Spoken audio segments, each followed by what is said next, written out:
ایک عورت کو طلاق ہوئی تو اب وہ دوبارہ رجوع کرنا چاہتی ہے اپنے پہلے شوہر کی طرف،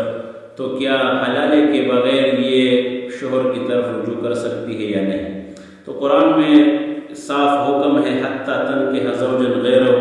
جب تک یہ عورت دوسرے شوہر سے، دوسرے مرد سے نکاح نہ کرے تب تک یہ پہلے شوہر کے لیے دوبارہ جائز نہیں ہے۔ تو لہٰذا اگر مرد بھی پشیمان ہو، عورت بھی پشیمان ہو اور دوبارہ گھر بنانا چاہتے ہیں یہ دونوں، تو یہ ایک گنجائش ہے، اس کے لیے بھی وعید ہے کہ جو حلالہ کرنے والی عورت ہے، حلالہ کرنے والا مرد ہے، ان دونوں پر لعنت ہے۔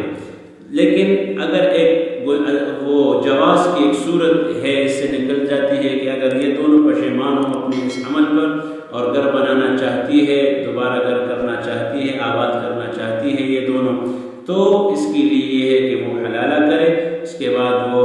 وہاں سے طلاق ہو، پھر عدت ہو، عدت کے بعد یہ پہلے شوہر کے لیے یہ جائز ہو جاتی ہے۔ لہٰذا اگر حلالے کے بغیر نکاح کیا تو یہ جائز نہیں۔